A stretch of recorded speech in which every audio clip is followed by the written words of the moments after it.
Welcome, ladies and gentlemen. So, one of the more irritating things about the Predator franchise has always been this weird innate hunger and need to change the design of the Predator.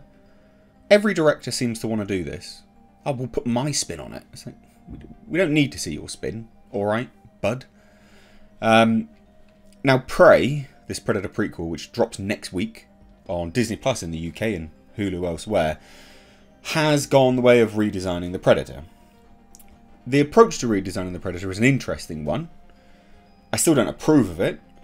Their explanation for it is, well, it's from a different hemisphere. I think personally, this mentality is what led the Alien franchise down a ridiculous path. This constant need to give us a new Alien variation, a new this, a new that. It's like, no. The Beast was never done, although Ridley Scott would have you believe it. And it's the same thing here. It's the same thing here. The Beast is not done. The Predator looks great. There's no need to redesign it. It works. It always has done. And one of the most loved newer iterations of the Predator was Wolf from AVP Requiem. You know, because it looked more like the original. But anyway, nonetheless, Dan Trachtenberg, the director of Prey, has come out and revealed his approach to redesigning the Predator. Again, I disagree that there's a need to redesign the Predator. There just isn't. But he spoke to comicbookmovie.com. When they spoke to Dan Trachtenberg earlier this month, we asked what sort of work went into creating a version of the Predator that felt fresh and unique, but also instantly recognisable to long-time fans. Again, you don't need to do this. And I'm still looking forward to this film, but you just don't need to do it. It was about delivering something new, but not changing it too much. In the iteration phase, with the folks at ADI, who worked on the development of the suit, I really said, let's push it. Let's break it first, and see what the design looks like when we change it, so it doesn't look like a Predator, and then step back from that. Interesting methodology, but again, you don't need to do this. You don't need to redesign the Predator. It's iconic for a reason. I never understand this constant need to change it. I didn't want us to be like, oh, a tweak of the eyebrow here, a tweak of the mandible. I wanted this to feel like it's an exciting new face to look at. I can appreciate that, but again, you know, it would just be a new face anyway, because it's a new face. It doesn't need to be a complete overhaul. One of the things that made the first movie so special, at least in the way I remember watching it for the first time, was that I thought the Predator was how it looked wearing its biomask. That's the Predator, that's it. Yeah, I mean, the biomask was sort of indistinguishable from its face. You know, it looked like that was its face, basically. You know, obviously it looked like a mask, etc. But, you know, the flash of the eyes here and stuff like that, you'd always go, oh, that's the face. Then there's that amazing moment in the movie preceding Arnold Schwarzenegger's wonderful, quotable line when it takes the mask off. And that's when you realise that's not the creature, that is. I really wanted our movie to be able to have that in it as well, and to have a surprise, even for die-hard fans. It was challenging, as scary as it was. I thought it would be worth it to make a real movie moment, I think, again in the Predator franchise. So basically all he's trying to do is replicate the initial feeling of, oh wow, there's the monster. One, you shouldn't have revealed the Predator in the bloody trailers then, should you? Why would you do that? If that's the methodology behind the redesign. We want to have a bit of movie magic, where you go, oh wow, there's the monster. Okay, well, it's not a surprise now, because we've seen it in the trailer. You dunce. Like, for goodness sake, you've literally shown the face, which is a shame.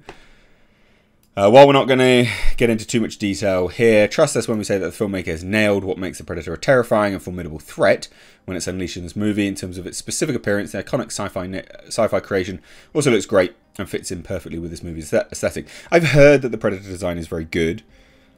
I'm not overly sure what I think of it, the Predator design on a whole for this one. It looks a bit odd.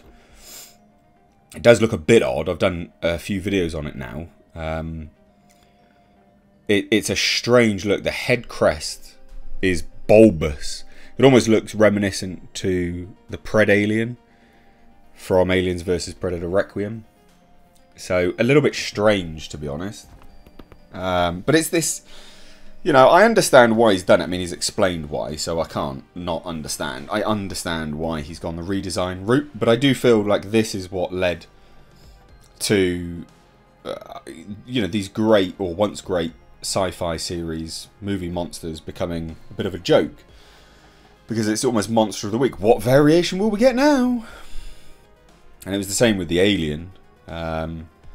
Which worked for a little while, but then they went kind of balls to the wall. And this is coming from someone that likes the Kenner toys, but again, a little bit too much. A little bit too much of a slapstick joke. You know, they became definitely in Prometheus and Alien Covenant. And it's the same with the last few Predator movies. Predators, I like that film, quite frankly. It's better than people give it credit for. But I mean, the Super Predator designs in there, that wasn't necessary. The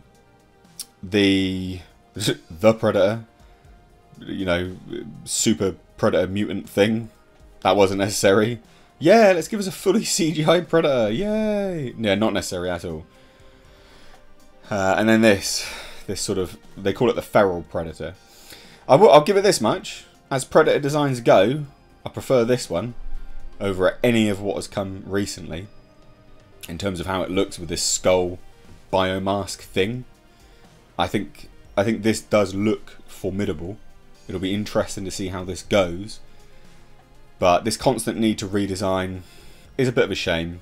But, you know, when I do these videos, I hand on over to you, and what do you guys think? You know, you can understand why he's doing it because it explains why, but do you agree that that's the way forward? I don't, personally. So I'd love to hear any and all of your thoughts. What do you think? Let me know down below in the comment section. If you're new here, do hit subscribe, ladies and gents. I'd love to have you here more often. Yeah, check out some links down below. Cheers, guys. Take care.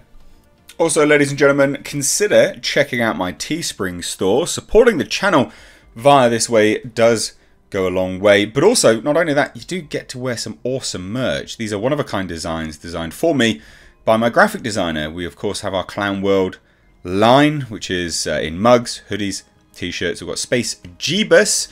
And then for something a little bit different, we, of course, have right down at the bottom right here, we have our Pulsar GTIR. Also, ladies and gentlemen, consider checking out and supporting my second channel, which is Car Nonsense. This is a vlog and car channel. You can find links to this in the description box, along with my Teespring. Please do consider supporting.